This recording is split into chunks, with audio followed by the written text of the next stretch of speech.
Irmãos, falo como homem. Embora seja apenas um pacto de homem, ainda que isso seja confirmado, nenhum homem pode anulá-lo ou acrescentar a isso. Ora, as promessas, foram feitas a Abraão e a sua semente. Ele não diz as sementes, como se fossem muitos, mas fala de um só, e a tua semente, que é Cristo.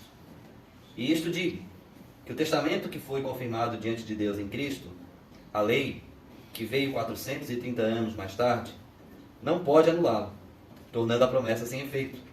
Porque se a herança fosse obtida pela lei, não viria mais a promessa. Mas Deus a concedeu a Abraão por promessa. Então, para que serve a lei? A lei foi acrescentada por causa das transgressões, até que viesse a semente para quem a promessa fora feita. E foi ordenada por anjos pelas mãos de um mediador. Ora, um mediador não é um mediador de um apenas, mas Deus é um só. É então a lei contrária às promessas de Deus? De modo nenhum. Se tivesse existido uma lei que pudesse vivificar, em verdade, a justiça teria vindo pela lei. Mas a Escritura concluiu tudo sobre o pecado, que a promessa pela fé de Jesus Cristo possa ser dada aos que creem. Porém, antes que viesse a fé, éramos mantidos sob a lei, encerrados para a fé que havia de se revelar posteriormente. De modo que a lei foi a nossa pedagoga, ou aio, em outras versões, ou tutor, para trazermos a Cristo, a fim de que pudéssemos ser justificados pela fé. Mas depois que veio a fé, já não dependemos de um pedagogo, porque todos sois filhos de Deus pela fé em Cristo Jesus. Todos vós que fosseis batizados em Cristo, vos revestistes de Cristo. Já não há judeu nem grego, não há também escravo nem livre, nem homem nem mulher, pois todos vós sois um em Cristo Jesus. E se sois de Cristo, então sois a semente de Abraão, herdeiros segundo a promessa. Amém? Amém. Então, um breve resumo, do contexto de tudo que a gente viu na aula passada. Paulo inicia o seu argumento perante os Gálatas sobre o que de fato era o objetivo da lei. Havia um equívoco que estava sendo disseminado pelos falsos mestres de que o cumprimento de determinados aspectos da lei seriam suficientes ou agregariam a salvação em Cristo Jesus, a qual Paulo estava pregando. Nós estamos aqui diante de um debate teológico. Paulo pregando que a salvação é pela fé através da graça somente em Jesus Cristo, e os falsos mestres dizendo que sim, a salvação também é pela fé em Jesus Cristo, porém deve-se ser observado ainda pelo menos 3 aspectos da lei, que são eles: calendário judaico, dieta alimentar e circuncisão. Sendo a circuncisão a mais debatida e a mais falada em toda a carta aos Gálatas. Então Paulo inicia o capítulo 3 tentando argumentar teologicamente com aquela igreja, combatendo a mensagem dos falsos mestres, dizendo que vós estáis observando a lei que foi dada por Moisés. Mas nós precisamos olhar para aquilo que Deus fez antes de Moisés. Porque o grande debate que estava acontecendo aqui é que os judeus se consideravam superiores às demais nações por serem filhos da promessa. Então, os judeus, e isso é muito importante que os irmãos tenham em mente, os judeus eles se consideravam superiores às demais nações por se considerarem filhos de Abraão, que automaticamente, por serem filhos de Abraão, eram filhos da promessa que Deus fez a Abraão. O que Paulo vai dizer até o verso 14 é que quando a promessa foi feita a Abraão, não havia judeu, porque ele ainda não tinha tido filho, ou seja, ele ainda não tinha descendência. Toda a descendência de Abraão ela veio depois de uma promessa que Deus já havia feito previamente, antes que houvesse judeu ou gentil. Paulo está iniciando até o verso 14 um argumento para unificar todos os povos e dizer que não existe diferença entre judeus, gentios, e por isso ele vai dizer lá no final que nós vamos chegar lá. Já não há mais judeu nem grego, já não há mais homem ou mulher, porque a circuncisão ela era feita apenas aos homens, as mulheres não tinham parte na aliança da circuncisão, porque era apenas dos homens. Então por isso que ele vai dizer, nem homem nem mulher, mas é apenas para contextualizar os irmãos aí daquilo que ele raciocinou até aqui. Tá? Seu Manuel já postou pra gente a aula da semana passada, então quem quiser dar uma revisada em tudo que a gente discutiu até o verso 14, para entender um pouquinho melhor o contexto do que nós vamos ver na aula de hoje, é importante. Dado então sequência a esse raciocínio, Paulo vai dizer para eles: irmãos, falo como homem. Eu quero dar uma explicação para vocês agora, da qual vocês vão ser capazes de entender. Vou sair um pouco do âmbito exclusivamente espiritual e explicar coisas que qualquer homem vai ser capaz de entender.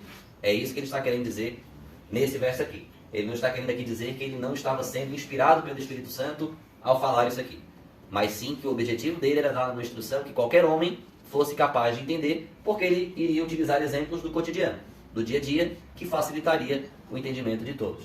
Então, entendido essa primeira parte do texto? Tá? Isso é muito importante porque existem teologias que dizem que a Bíblia não é a palavra de Deus, mas que a Bíblia contém a palavra de Deus. Então eles dizem que a Bíblia é uma mistura entre as ideias dos escritores somada à inspiração do Espírito Santo.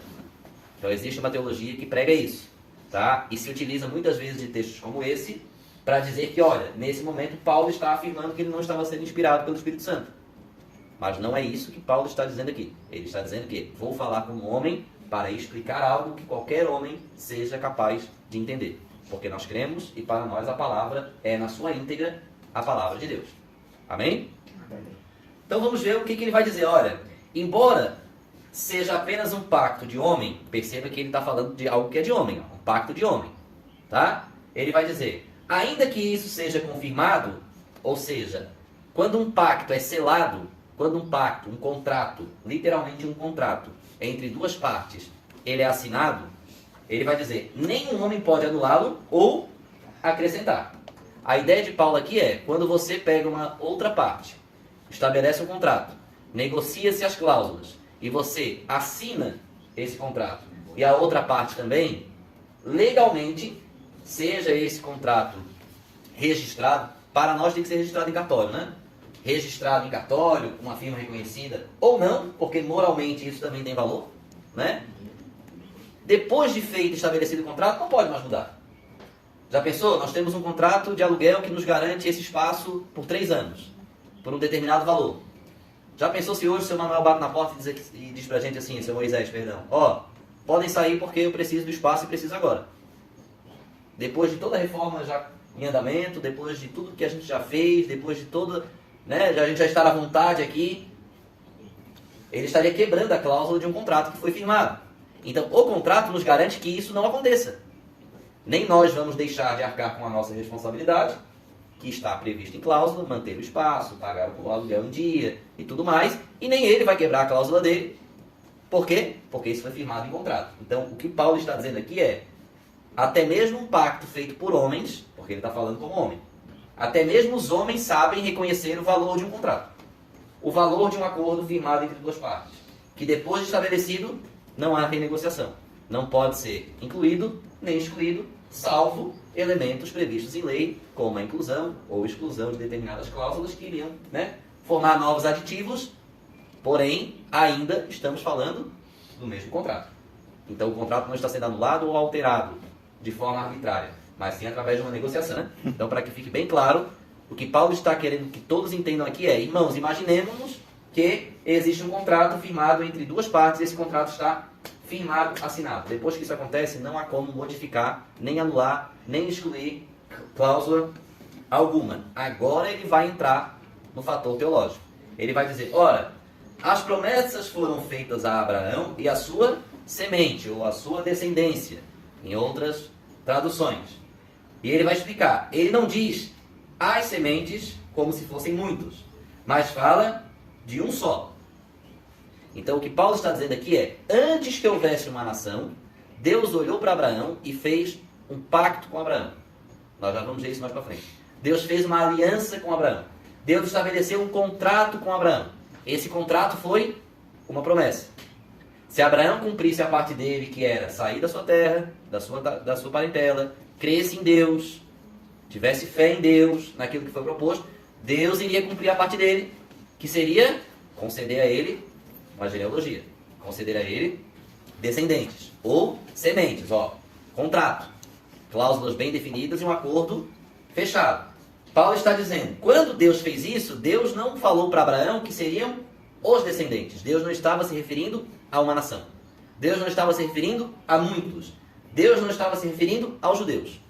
Deus está se referindo a um só, e o próprio Paulo vai dizer, e a tua semente que é Cristo. O que Paulo está dizendo aqui é que a promessa que Deus fez a Abraão, ela se cumpriria em Cristo. Vocês vão conseguir entender? Então a promessa de Deus, o período de vigência daquele contrato que Deus estava estabelecendo com Abraão, ele iria de Abraão até Cristo. Isaac nasceu primeiro? Sim, depois teve Jacó, e depois teve toda a genealogia, e depois teve todo o povo judeu, e depois teve toda a genealogia, até chegar em Jesus Cristo. Mas Cristo é ou não é filho de Abraão? Sim. Então Deus cumpriu ou não cumpriu a sua promessa? Sim.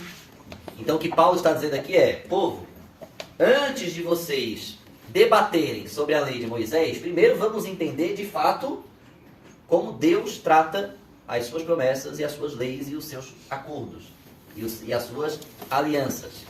Tá? Existe uma disciplina teológica, para aqueles que tiverem curiosidade e quiserem estudar mais tarde, chamada aliancismo, que ela vai estudar todas as alianças que Deus estabeleceu com os homens durante todo o período. Posso ir para o 17? Sim. Então, e isto digo, que o testamento que foi confirmado diante de Deus em Cristo, a lei, que veio 430 anos mais tarde, não pode anulá-lo, tornando a promessa sem efeito. Então percebam, o uso do singular, semente ou descendente, que ele utiliza no verso anterior, constitui a base de Paulo para afirmar que Cristo é o cumprimento da promessa a Abraão. Então, Paulo está estabelecendo um tempo, de Abraão até Cristo. E aí, o que ele está dizendo depois disso, não negando que os judeus são descendência física de Abraão, porém, aqueles que estão em Cristo são descendência espiritual de Abraão, nós também somos filhos de Abraão. Porque nós somos comprados, nós somos adotados, e nós vamos ver isso mais para frente. Nós fazemos parte da descendência de Abraão. Por quê? Porque nós somos fruto da promessa que Deus fez a Abraão. Um dia Deus fez uma promessa a Abraão de que da semente dele seriam benditas todas as nações da terra. Nós seremos benditos através da promessa que Deus fez a Abraão séculos e séculos antes passado. Então, fisicamente, sim, os judeus estão certos, eles são os filhos de Abraão, de sangue. Mas espiritualmente, todos que estão em Cristo são filhos de Abraão. E Paulo está, lembrem sempre, querendo aqui trazer o entendimento para a sua igreja de que o falso mestre lá estava pregando, de que havia diferença entre o judeu e o gentil, e de que por isso eles eram obrigados a cumprir os aspectos da lei, não tinha fundamentação bíblica. Não era a verdade a qual Deus quis apresentar através da sua escritura. Então, em virtude da natureza que foi feita do pacto lá do testamento, a lei mosaica, obras da lei, que ele utiliza todo o tempo, então todas as vezes que Paulo fala obras da lei, nessa carta ele está se referindo à lei de Moisés. Tá? Ele vai dizer que não pode anular o papel de Cristo no cumprimento do pacto. O que basicamente Paulo está querendo dizer aqui é, a lei dada por Moisés não pode substituir a pessoa de Cristo. Porque Cristo havia sido prometido para Abraão antes da lei que foi dada no Sinai. Cristo havia sido previsto por Deus para Abraão antes que Deus tivesse dado uma lei para o povo de Israel, para os judeus. Os irmãos estão entendendo que ele está querendo botar cada coisa no seu lugar? O que é Cristo e o que é lei, para que ele possa chegar na suficiência de Cristo dentro desse debate. Então ele vai dizer, olha, o testamento que foi confirmado diante de Deus em Cristo, o testamento confirmado diante de Deus em Cristo foi promessa feita a Abraão. Só para a gente revisando aqui e a gente ficar na mesma página. Ele vai dizer, a lei, vírgula, que veio 430 anos mais tarde, ela não pode anular nem tornar a promessa sem efeito. O que ele está querendo dizer? Tinha um contrato entre Deus e Abraão, certo? A lei, que foi um novo contrato que Deus estabelece com o povo do Egito, que estava caminhando lá, ela não pode anular esse contrato que Deus fez com Abraão. Ela não pode anular a promessa que Deus fez com Abraão. Por quê? Porque se a partir da lei a promessa de salvação agora fosse através da lei, a salvação jamais seria por Cristo. e a promessa de Abraão jamais seria cumprida, porque jamais todas as nações da terra seriam benditas em função da promessa que ele fez a Abraão. As nações da terra agora seriam benditas em função da lei que ele deu para Moisés. É isso que Paulo está querendo dizer aqui. Paulo está querendo dizer que a salvação, ela é tida apenas em Jesus Cristo, porque havia um pacto feito com Abraão. E a promessa feita a Abraão era o seu descendente, o seu, um só, que é Jesus Cristo. Ele é o fruto da promessa. A lei foi dada 430 anos depois, para um outro motivo, que nós vamos entender mais à frente, que o próprio Paulo explica, mas não para dar salvação ao homem. A salvação ao homem sempre foi dada por Jesus Cristo, porque ele é o fruto da promessa. Somente nele nós temos o fruto da promessa. Ele vai dizer, inclusive ele explica, né? Como eu falei na aula passada, se a gente for entrando no contexto, entendendo o que ele vai escrevendo, a gente vai construindo o raciocínio junto com ele e fica fácil entender. Então ele está dizendo, olha, a lei de 430 anos depois não pode anular a promessa que foi feita a Abraão. Nós temos que olhar e entender que antes do contrato feito com Moisés, havia um contrato feito com Abraão. E esse contrato só seria encerrado em Jesus Cristo, que era o fruto da promessa. E não 430 anos depois, quando surgiu a lei. E ele vai dizer, por quê? Se a herança fosse obtida pela lei, não iria mais vir a promessa. O próprio texto explica no verso 18. Mas Deus a concedeu a Abraão por promessa. O que Paulo está dizendo aqui é, se Deus passasse a dar salvação ao homem pela lei a partir de Moisés, a promessa feita a Abraão jamais teria sido cumprida. Deus teria quebrado o pacto dele com Abraão. Deus teria quebrado o acordo dele com Abraão. E nós sabemos que o nosso Deus jamais faria algo nesse sentido. Tá? O nosso Deus jamais faria isso, até porque se nós formos observar em Gênesis 15, de 9 a 18, nós vamos perceber que o pacto de Deus com Abraão, ele foi um pacto unilateral, ou seja, assinado por uma única pessoa. Tá? Depois os irmãos podem abrir Gênesis 15 e entender como foi, eu vou explicar aqui para a gente ganhar tempo. Havia uma cerimônia dos pedaços, esse era o nome da cerimônia, que basicamente era matar alguns animais, cortá-los ao meio e construir um caminho. Colocar uma parte do animal aqui e outra parte do animal aqui. Ambas de frente, uma para a outra, formando um caminho. Quando se estabelecia um contrato, um acordo, um pacto entre duas partes, ambos precisavam passar pelo meio desse caminho. Pelo meio desses pedaços. Qual que era o objetivo disso? Era de forma visual que ambas as partes entendessem que se qualquer uma delas quebrasse o contrato, elas seriam como aqueles animais que estavam em pedaços. Ou seja, a pena seria a morte. Iriam morrer se deixasse de cumprir aquela cláusula. Então aqueles animais de frente um para o outro, e essa cerimônia de passar pelo meio, é para que o povo que estava fechando o contrato, as duas partes, entendesse que se você não cumprir, você vai ser como um desses animais aqui. Se os irmãos forem observar o que aconteceu em Gênesis 15, Abraão não passou pelo meio das partes. Porque Deus fez cair sobre Abraão um profundo sono. Só Deus passou pelo meio das partes. Então o contrato que Deus faz com Abraão foi um contrato unilateral, onde só uma parte assumiu o ônus e o bônus do contrato. Vamos ver, vamos abrir Gênesis 15, do 9 ao 18, para que os irmãos possam entender bem o que a gente está falando aqui. Gênesis 15, a partir do verso 9. E ele lhe disse, toma para mim uma novilha de 3 anos de idade, e uma cabra de 3 anos de idade, e um carneiro de 3 anos de idade, e uma rola e um pombinho. E tomou para ele todos estes, e os dividiu ao meio, e colocou cada parte na frente da outra. Mas as aves ele não dividiu. Então, ele matou esses animais e colocou um de frente para o outro, os seus pedaços. Quando as aves desciam sobre as carcaças, Abraão as enxotava. Quando o sol estava se pondo, um profundo sono caiu sobre Abraão. E eis que um horror de grande escuridão caiu sobre ele. E ele disse a Abraão, saibas com certeza que a tua semente será estrangeira na terra que não é sua. E os servirão, e eles os afligirão por 400 anos. E também a essa nação, a quem eles servirão, eu julgarei, e depois eles sairão com grandes posses. Está falando lá do povo do período de Moisés. E tu irás para os teus pais em paz, tu serás sepultado em boa velhice. Mas na 4ª geração, eles virão para cá novamente, pois a iniquidade dos amorreus ainda não está completa. E aconteceu que quando o sol se pôs e ficou escuro, eis que um forno de fumaça e uma lâmpada acesa passaram entre aqueles pedaços. Percebam, Abraão estava dormindo. Abraão não passou. Quem passou foi Deus representado por essa lâmpada acesa e pela fumaça. Tá? No mesmo dia o Senhor fez um pacto com Abraão. Olha o pacto. A tua semente eu dei essa terra do rio Egito até o grande rio Eufrates. Então percebam, Deus estabelece um pacto unilateral com Abraão. Só ele assinou. Só ele passou pelo meio dos pedaços. E esse pacto seria justamente o filho da promessa que se conclui em Jesus Cristo. O pacto feito por Moisés, com Moisés no Monte Sinai, ele é bilateral. Por quê? Porque dependia de uma contrapartida do povo. O povo tinha que guardar o sábado, o povo tinha que deixar de fazer isso, o povo tinha que deixar de fazer aquilo, o povo tinha que deixar de fazer aquilo. Ou seja, o povo precisava reagir ao pacto que Deus estava formando. Então até a característica do pacto ela muda.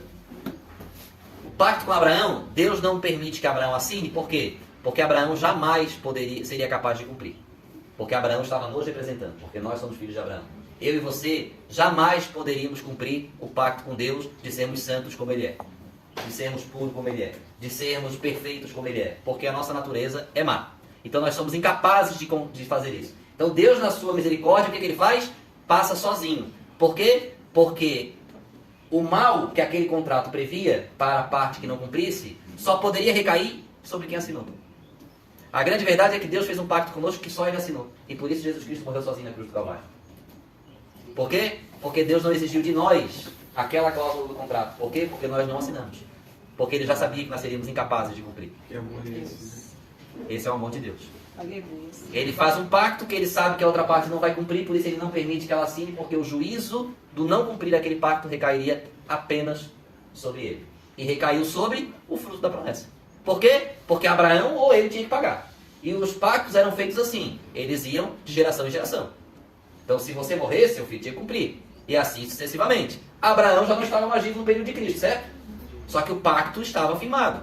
Alguém tinha que morrer. Por quê? Porque o contrato foi fechado.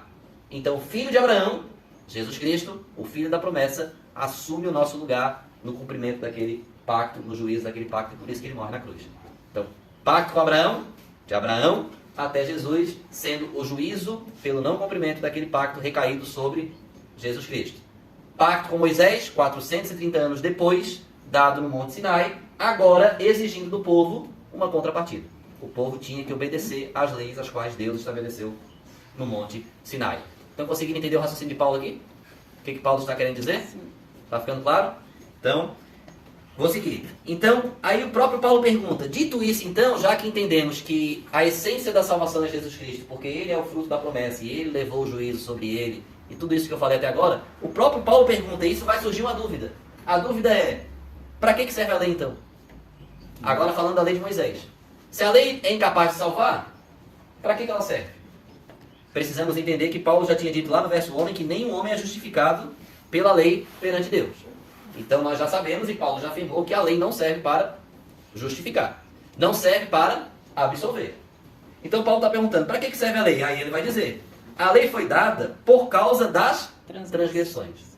Ou por causa do pecado. A lei foi dada para que o homem tivesse consciência do seu pecado.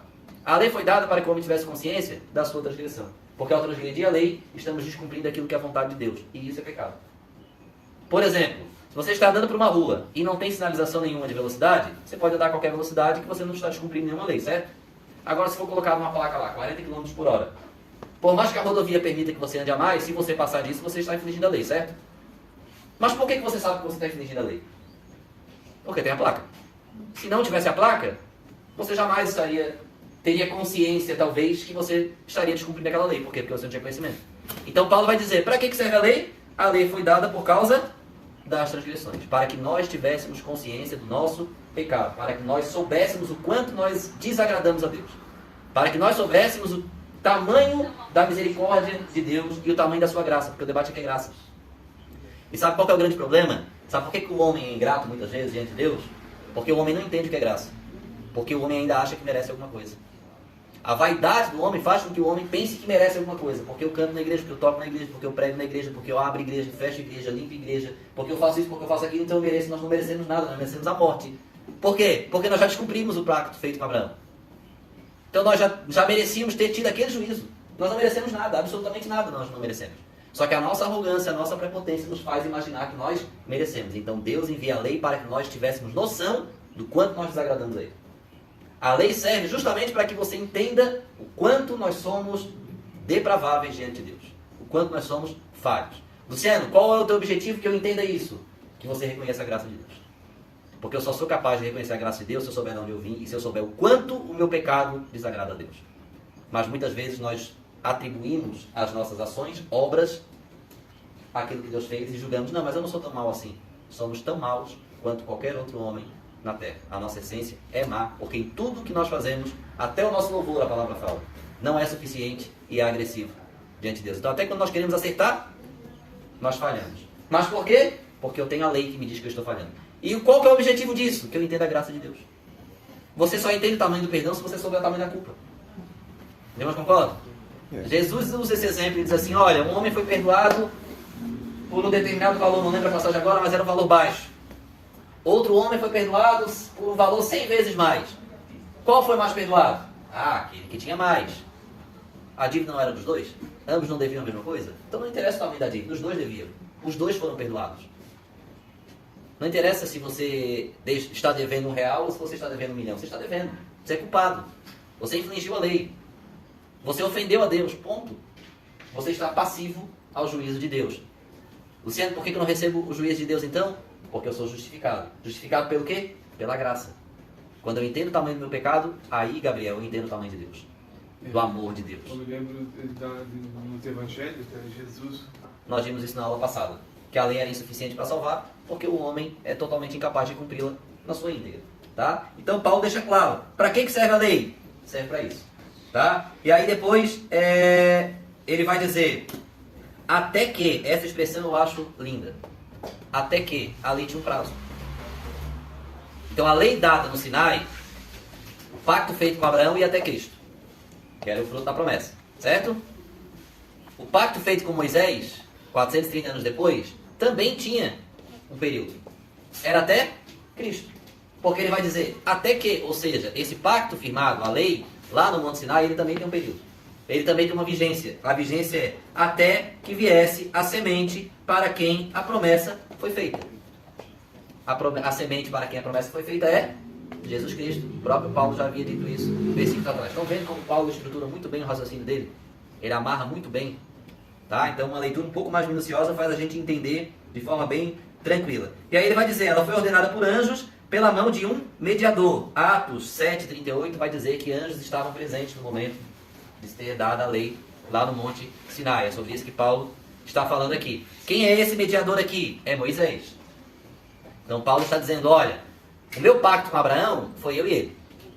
Eu falei diretamente com ele. O meu pacto, a lei dada lá no Sinai, ela teve um mediador. Anjos e Moisés. Os anjos estavam presentes, mas quem anunciou a lei foi Moisés. Por isso a lei é mosaica. Então esse é o mediador que ele diz aqui. Mediador com M minúsculo, inclusive. Está se referindo a ele. Ele vai dizer, olha, o mediador não é mediador de um apenas. O que ele está querendo dizer aqui é o que Moisés fez lá no Sinai, ele não fez só para uma pessoa, mas para uma nação. Agora ele está comparando. A promessa que eu fiz para Abraão não foi para uma nação, foi para uma pessoa. De um descendente apenas, de uma semente apenas. Agora, o pacto que eu fiz com Moisés teve um mediador e não foi para um. Foi para a nação inteira.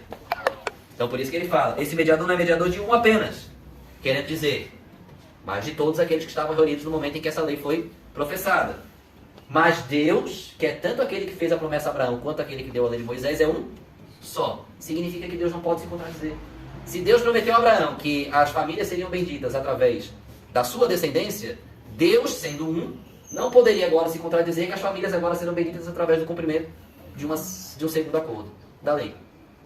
Deus é um só. Por isso a lei teve um período de vigência. E o período de vigência da lei foi exatamente o mesmo período de vigência, período fim, né, da vigência do acordo feito com Abraão. Por quê? Porque Cristo estabelece um novo pacto, um novo testamento, através do seu sangue. Foi isso que ele disse lá quando ele estabeleceu o Novo Testamento. Né? Ele vai dizer na ceia, ele vai dizer, olha, este sangue representa o Novo Testamento. Uma nova aliança, um novo pacto. Por quê? Porque o pacto com Abraão e o pacto com Moisés estava se encerrando ali. Estava se encerrando nele. E agora Jesus Cristo está estabelecendo um novo pacto com a igreja. E através desse sacrifício, através desse pacto, nós todos seríamos beneficiados.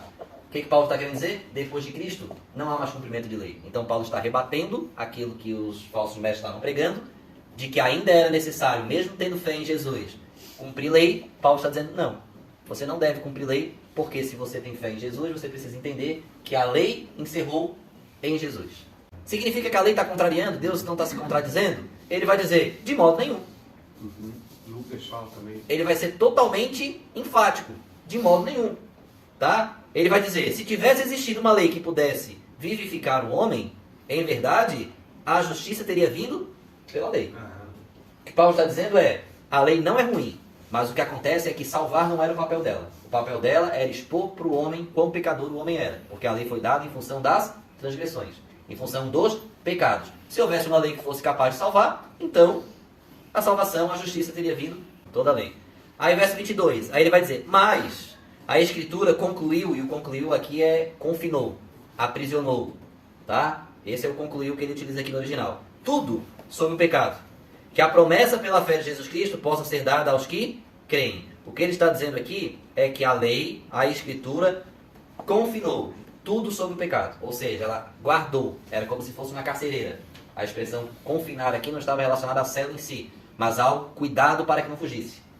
Tá? Então ele está dizendo, a lei teve esse cuidado de fazer com que todo homem entendesse o seu pecado. Por isso ela confinou tudo sobre o pecado. Por isso ela prendeu tudo sobre o pecado. Por isso que Cristo, por isso que Paulo coloca todos pecaram. Ele coloca todos debaixo do pecado. Por quê? Porque a lei expôs o pecado de todos. De todo homem. Então, a lei confinou, concluiu, ou aprisionou, em outras traduções, tudo sobre o pecado. Que a promessa pela fé de Jesus Cristo possa ser dada apenas aos que creem. Porém, antes que viesse a fé, éramos mantidos sob a lei. Encerrados, presos, confinados novamente, mantidos, tá? Como um carcereiro realmente, para a fé que havia de se revelar posteriormente. Então agora ele vai começar a dizer qual foi o objetivo da lei de fato, tá? Como que a lei contribuiu para a nossa salvação, tá? Então ele diz, primeira coisa que a lei fez foi confinar a todos sobre o pecado. Primeira coisa que a lei fez foi denunciar o pecado de todo o homem. Depois ele vai dizer, antes da fé, antes de Jesus Cristo, enquanto estávamos no pecado, nós éramos mantidos sob a lei. Tudo que nós tínhamos era consciência do nosso pecado. Tudo. Tudo que nós tínhamos era consciência da nossa acusação. Ser consciente do pecado é saber que merecemos a morte. O que Paulo está dizendo aqui é que antes da fé, antes de Jesus, todos nós, em função da lei, tínhamos um único destino: a acusação eterna. Aí ele diz, encerrados, guardados. Então a lei, ela cumpriu o papel como uma espada realmente que amedronta. A lei fazia com que nós tivéssemos medo de Deus. Por quê? Porque tudo que nós podíamos esperar de Deus era seu juízo. Porque quando nós olhávamos para a lei e nós vimos que nós éramos incapazes de cumprir, a gente só tinha uma certeza, vou morrer. Então, podemos usar como uma figura de linguagem que a lei fosse a espada de Deus para a salvação do homem. Sabe quando você olha para a espada e tem medo dela? E você anda em determinado caminho porque você sabe que se você se esbarrar para o lado, essa espada vai te ferir, vai te machucar? Paulo está dizendo, nós estávamos guardados pela lei dessa forma. A lei fazia com que olhássemos para Deus e tivéssemos medo de Deus. Por quê? Porque quando olhávamos para Ele e olhávamos para a lei, nós pensávamos, bom, eu sou incapaz de cumprir isso aqui. Se eu não cumprir, eu vou ter que receber o juízo por causa disso aqui. Então Deus só serve para me julgar. Tá? Agora nos versos 24 e 25, a lei vai ser pedagoga. A lei vai ser professora. Ele vai dizer, de modo que a lei foi a nossa pedagoga. Foi a nossa professora. Para nos trazer a Cristo. A fim de que pudéssemos ser justificados pela fé. Qual foi o papel da lei? Encerrar tudo sobre o pecado, fazer com que todo homem reconheça que é pecador, que é falho, que merecia a morte, que merecia o inferno, para que quando olhasse para Deus, reconhecesse a graça e passasse a viver pela fé. A lei foi professora. A lei foi quem nos instruiu. A lei foi quem nos corrigiu.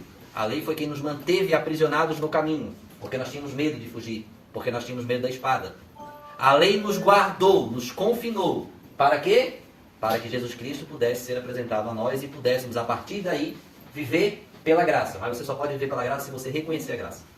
E você só é capaz de reconhecer a graça se você for confinado pela lei primeiro. Se você olhar para a lei e entender que o meu destino era a morte. Eu era pecador, eu era falho. E Deus tirou tudo isso de mim. Isso é graça. Tá? Graça irreconhecida gera ingratidão e arrogância por parte do ser humano. Quem não reconhece a graça geralmente se torna vaidoso, prepotente e arrogante, porque acha que merece alguma coisa. Agora, quem foi confinado pela lei e sabe que tudo que eu merecia era a morte, porque era o que a lei tinha para mim, esses passam a ser gratos pela graça de Deus. Porque aí nós entendemos o que Deus fez por nós. Então o que a lei foi? Um pedagogo. A lei foi um professor. E ele vai dizer no próximo verso, olha, mas depois que veio a fé, Jesus Cristo, já não dependemos mais de um pedagogo. Depois que Jesus Cristo veio, nós já aprendemos que somos pecadores, que somos falhos, que merecíamos a morte, que merecíamos o inferno, que não tínhamos direito a nada. Espero eu que tenhamos aprendido, né? O objetivo de Paulo é que realmente tenhamos aprendido, tá? Depois que Jesus Cristo veio, se eu já passei pelo processo de aprendizado pela lei, eu já vou ser capaz de, aí sim, saber o que é graça. Que Deus ajude essa geração a entender o que é graça de verdade. Tá? Porque precisamos muito entender que não merecemos nada. Nunca merecemos. Mas que tudo que Deus nos dá é fruto da sua graça. É difícil demais entender isso. Tá? Tem crente velho que não entendeu. Estou chegando no fim. Agora ele vai falar algo que com certeza ia espantar os judeus. Porque todos sois filhos de Deus pela fé em Cristo Jesus. Todos. Todos agora são filhos de Deus pela fé em Cristo Jesus. Todos aqueles que passaram pelo processo de aprendizado da lei, tiveram fé e reconhecem a graça que é dada. Todos vós que fosses batizados em Cristo, vos revestistes de Cristo. É como se vós agora tivessem sido gerados por Cristo. Somos irmãos em Cristo. Somos cristãos. Temos o mesmo sangue, mesma genealogia, mesmo DNA. De quem? Da promessa feita a Abraão. Estamos desfrutando do mesmo benefício da promessa feita a Abraão. Porque Jesus Cristo é o fruto da promessa feita a Abraão. E nós desfrutamos dele. E aí então ele conclui dizendo, olha, dessa forma não tem judeu e nem grego. Não há também escravo nem livre, nem homem nem mulher, pois todos vós são um em Cristo Jesus. Não tem mais diferença de povos, nações, ou línguas, ou qualquer outra coisa. Todos que foram batizados em Cristo Jesus, que reconheceram a graça, que entenderam o papel da lei, que ela foi a nossa professora, que ela nos expôs o nosso pecado, que ela fez com que temêssemos a Deus, e que Jesus Cristo nos reconciliou com Deus, todos, agora, esses podem ser considerados filhos de Deus. E aí agora o verso final, ele já vai emendar a introdução do capítulo 4, que nós vamos ver na próxima aula. Ele vai dizer, se somos de Cristo, então somos a semente de Abraão. Percebam? Se somos de Cristo, somos a semente de Abraão. Estamos conectados a Abraão. Somos descendentes. Tá? Herdeiros segundo a... Qual promessa? A promessa que Deus fez a Abraão. Conseguiram entender?